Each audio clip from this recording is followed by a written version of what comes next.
2, 1. 7 things you probably didn't know you need to know. I'm Jamie East, and this is the Smart 7. Good morning, everyone. It's Wednesday, the 3rd of August. It's Mike in for Jamie. It's National Watermelon Day, and a very happy birthday to Tony Bennett, Martin Sheen, Skin, and James Hetfield. There was outcry across the UK on Tuesday after energy company BP reported a £6.9 billion quarterly profit, its highest in 14 years, at a time when many families are struggling to put food on the table. With average household energy bills likely to rise to over £3,500 this winter, Matt Copeland from National Energy Action says the new Prime Minister, whoever it is, needs to have a plan. Well, I think it's really urgent that the current Prime Minister and the future Prime Minister, whoever that will be, does set out how they're going to provide that extra support for households this winter, which will be a necessity for them on their first day in office. So what is the current plan? Well, Tory leadership candidate Liz Truss pledged to save money by introducing regional pay caps for the public sector, which would see those working in cheaper areas of the country paid less than their counterparts in the southeast. But following quite the backlash, Liz was quick to U-turn on the whole idea. My policy on this has been misrepresented. There was never any intention to affect teachers and nurses. But I don't want to worry people. I don't want people to be concerned. So I am being very clear that we will not be going ahead with the regional pay boards. US Speaker of the House Nancy Pelosi visited Taiwan on Tuesday in a major show of support for the island, which views itself as an independent state, despite the threat of possible retaliation from China, who claim Taiwan as their territory.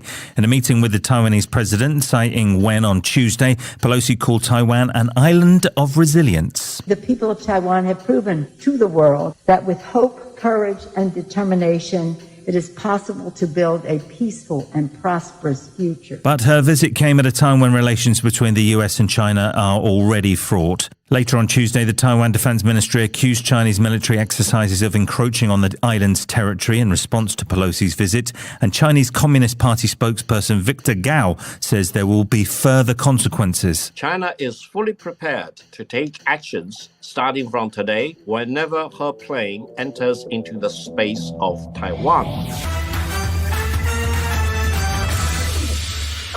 Both the US and Germany have pledged further military support for Ukraine this week, with the Pentagon announcing a $550 million aid package. It includes more ammunition for HIMARS rocket launchers, which have been vital in strikes on Russian targets.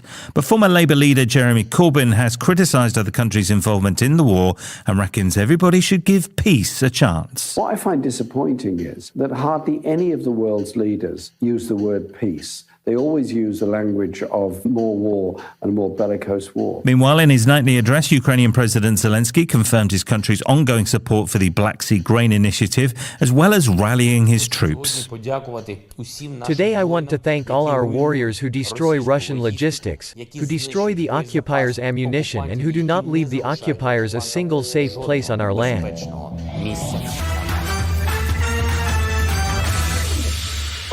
Alex Jones is the original Joe Rogan, an outspoken right-wing TV and radio host who has spent years claiming the Sandy Hook school shootings, which saw 20 school children aged between 6 and 7, as well as 6 adults shot and killed back in 2012, didn't actually happen. His false flag claims led the families to sue him in multiple jurisdictions, and they won their case last year. But he's never properly apologised and continues to rant about the killings on air. He's being sued again, this time for libel, by parents of the Sandy Hook victims, and took to the stand on Tuesday just hours after calling the dad of a 6-year-old victim slow and on the spectrum. But the judge in this case wasn't too happy with his behaviour in court. It seems absurd to instruct you again that you must tell the truth while you testify, yet here I am. You must tell the truth while you testify. This is not your show. Jones spoke about why he covered the case on his show. I never intentionally tried to hurt you. I never even said your name until this case came to court. I didn't even really know who you were until a couple years ago when all this started up. The internet had a lot of questions. Still to come on the Smart 7, the Lionesses are on their way to Wembley again. Right after this. Welcome back. England will get the chance to build on their success at the Euros after the Football Association announced a clash against reigning world champions, the USA, at Wembley in October. But the Women's World Cup won't be coming home anytime soon, at least not in the literal sense, as the FA have ruled out a possible bid to host either the 2027 or 2031 tournaments. It's thought this is partly to protect a joint UK and Ireland bid to host the Men's Euros in 2028. Broadcaster Jackie Oatley says the FA can't allow the women's game to fall behind. In the shower, I was thinking of the past 18 years of covering women's football, of the early days of battling to get any coverage and having the response, "Jack, nobody cares," were the exact words. And I just really hope that they look at how we can take things on from now and say, okay, we must never go back to that place of judging women differently simply because of their gender. OG reality TV show Big Brother is set to make its grand return on ITV following a 5-year hiatus after it was axed by both Channel 4 and Channel 5. The Big Brother house will be getting a revamp, but the show will follow a similar format to before, with a group of housemates living together for up to 6 weeks under constant surveillance.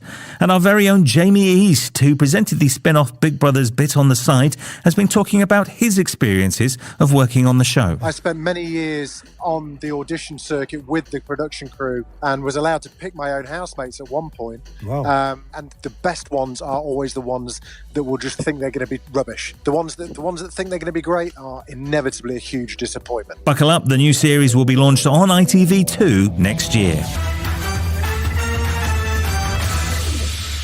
He's probably best known as the bumbling father figure in hits like Downton Abbey and Paddington, but Hugh Bonneville looks set to take on a darker role in the new Netflix thriller I Came By.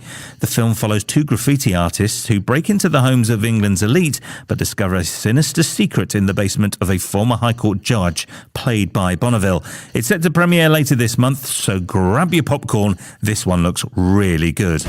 Hector's hiding something. I really tried to be kind, but I had this rage that was so liberating, so empowering. Do you want to know what happened? This has been The Smart 7. Wherever you're listening, do us a favour and hit the follow button. We'll be back tomorrow at 7 a.m. Have a great day.